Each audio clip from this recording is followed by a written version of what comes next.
Hello and namaste everybody. I'd like to welcome you all to my channel Learn with Cecile as always. So I hope you have already subscribed my channel not to miss any update that I am giving you regularly. So today we shall discuss about the President of Nepal. Who is the president? uh, how is the president, how long is one going to be the president. So we'll just discuss the answers to all these questions today. So in no time you'll get the enough information regarding the uh, presidency of Nepal. Okay, so here we start. So President of Nepal. Who is the president of Nepal? I'm not talking about the person who is the president right now, but whoever is the president will be the head of the state. President will be the head of the state, whereas who will be the head of the government? Prime Minister will be the head of the government. So, what is the main function of president? The main function of president is to protect the constitution that we have in the country and to abide by the constitution. To abide by means to follow the constitution, to be under the constitution. So, who elects the president? The electoral college, which is composed of the members of federal parliament and provincial assembly, they will just elect the president.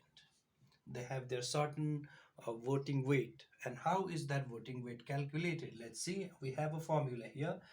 Voting weight is calculated by dividing the total population of the nation at that time by total members of the provincial assembly or the federal parliament multiplied by 1000.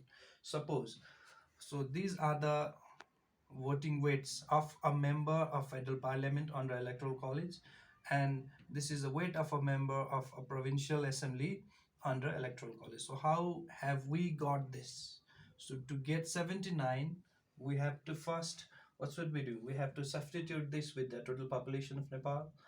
So whatever we had according to the latest statistic, and after that in total members, the total number of members that we have in federal parliament should substitute this. Federal parliament means 334. So this will be substituted by 334. This will be substituted by the total population. After that, you will get the voting weight of a member under electoral college.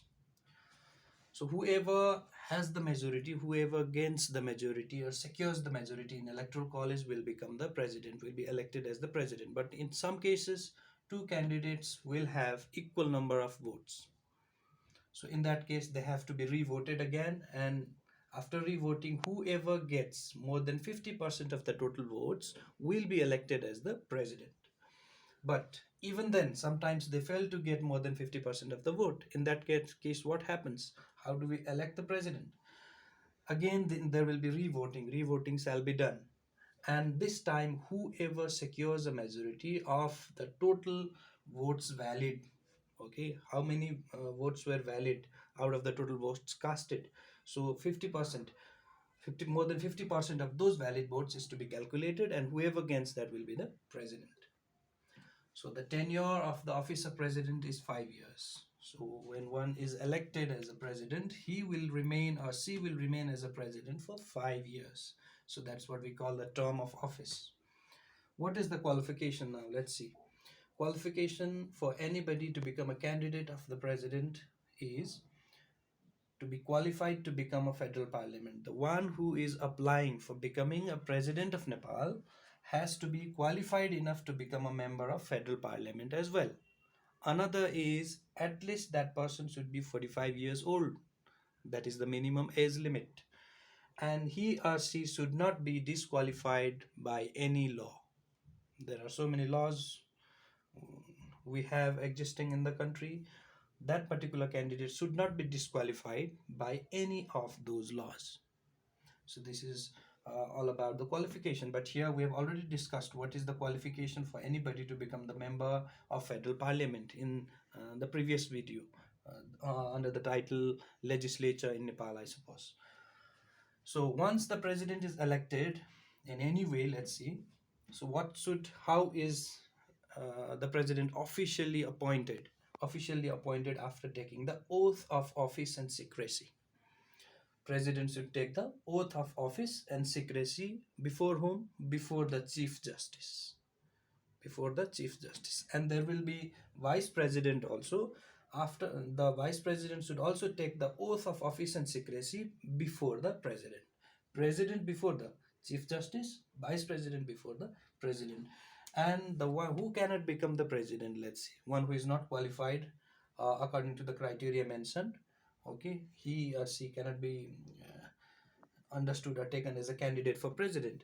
And after that, who cannot become a president is the one who has already worked as a president for two times, for two tenures, cannot submit the candidacy again.